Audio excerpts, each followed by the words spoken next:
Jazmine Sullivan will go down as one of the greatest singers of all time. I guarantee it. From one of her most iconic singles, Bust Your Windows, I, as a 9-year-old, very innocent young child, felt guilty, like I had wronged Jazmine Sullivan in some way by the conviction within her voice. My closest encounter with cheating around this time was through an Xbox game. What did I do wrong? I asked my mom as we're listening to this single on the radio. How did I hurt her?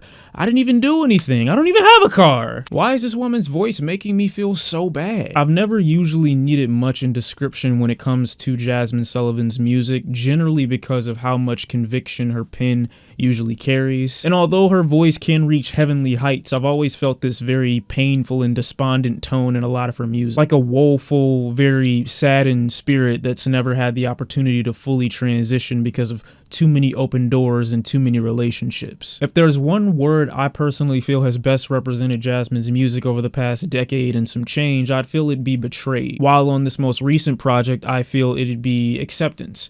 And not to mistake acceptance for another way of settling or some attempt at reconciliation. Just on this most recent project, I don't sense any bitterness, and it really comes off as quite liberating. It's fueled by interludes from women in Jazmine's personal life all the way to Ari Lennox, stories that are brought to life a few seconds later by way of Jazmine's very raw singing approach. And when I say raw, a lot of the times musically it feels like you can kind of hear her physically alter herself to change the way the notes are heard in her voice without necessarily changing her pitch or her vocal tone. Like the that she hits right before the drop and Pick Up Your Feelings. And this is a track that I'm not only addicted to because of the choir-esque hook, something that kind of gives off the impression that she's really preaching the word of God when she's telling this guy to save his emotions and his feelings for someone other than her, because at this point she's fed up with infidelity. Again, though, vocally she doesn't sound hurt, she just sounds liberated or free. But these sung ad-libs is probably the most important and the most addicting part of this track for me, because they remind me of the way Kanye chopped up Marvin Gaye's vocals for the track Spaceships. Not long after, Ari Lennox basically talks about how she went dumb for the dick, and the track that follows is basically one that expounds on the foolishness that one may subject themselves to and the lack of overall sound decisions someone who's completely sprung is likely to make. And while I think the hook on Put It Down is pretty underwhelming, I do like how this story from Ari Lennox is basically told in 2 songs. Put It Down being the track with much more momentum sonically to kind of aid in the narrative that she's willing to inconvenience herself at any time of the day to fulfill this person's requests or their demands. On It, though, is a much more smoother and slower track that talks specifically and very intimately about what she'd like to do to you. I say you because it feels like they're talking directly to me. I mean, this track is so dimly lit, so sensual, so inviting, super arousing. Donna's Tale reworks the image of a marriage by basically saying that women, for the most part, have sex with their husbands because they want material possessions.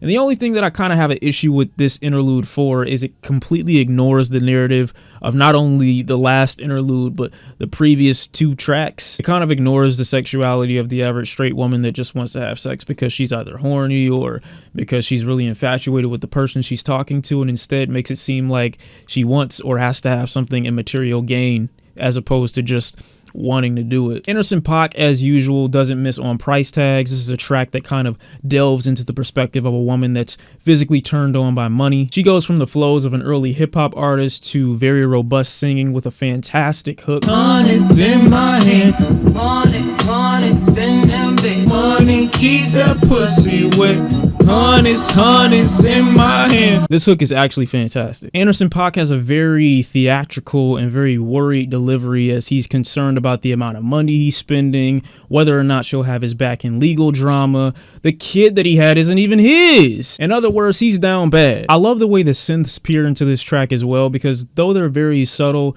they really easily create the illusion that you're surrounded by very flashy diamonds and flashy objects. I absolutely love how isolated and misty Lost One sounds. Continues from the narrative of the previous track where this woman basically fucked over someone she was in a relationship with. This track is from the perspective of a cheater that realizes what they did was wrong and they greatly regret their decision. But it's like as she's singing, despite how strong her vocals are, these cries and these outpours of regret are being lost in the wind and in the mist. They're a plea to be forgotten or a selfish demand to require a space near you if there's none available in your heart. A cry for forgiveness and a painful acknowledgement of a permanently lost love. The Other Side is another track that I love because of how rooted in reality Jazmine's writing is. These tracks are no longer rooted in melodrama or drenched in overthought. They're flat out, it is what it is. This woman is into superficial things. You're not satisfied in life. You only want one thing. You only care about the money. You stand for nothing. You want big titties. You need a rapper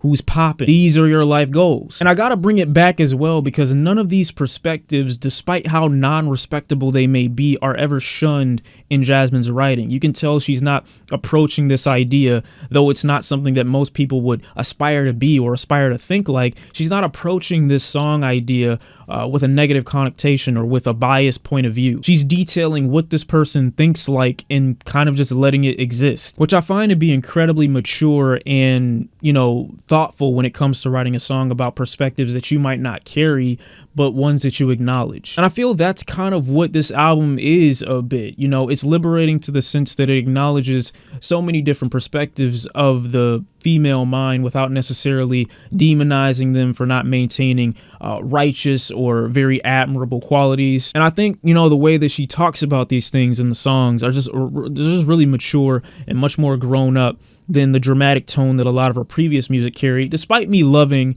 how easily she was able to kind of portray this shock and betrayal in a lot of her earlier work. I personally feel like she's improved so much as a songwriter, and I think she definitely has much more control over her voice. I would like to see these vocal flexions happen a lot more in her music though. That's one thing that I felt was probably missing from this album. I didn't feel the same strength, I guess, in this album as I have in her previous work, but I still think this is a great project. I still think she absolutely killed it. Very mature. I like the direction of this new approach, and that's pretty much how I'm feeling about it. I really enjoyed this, and yeah, I'll see y'all in the next one. Hope you enjoyed. Let me know what your favorite tracks were if you're looking forward to more like this in the future. And I'll see y'all in the next one. I'm out. Peace.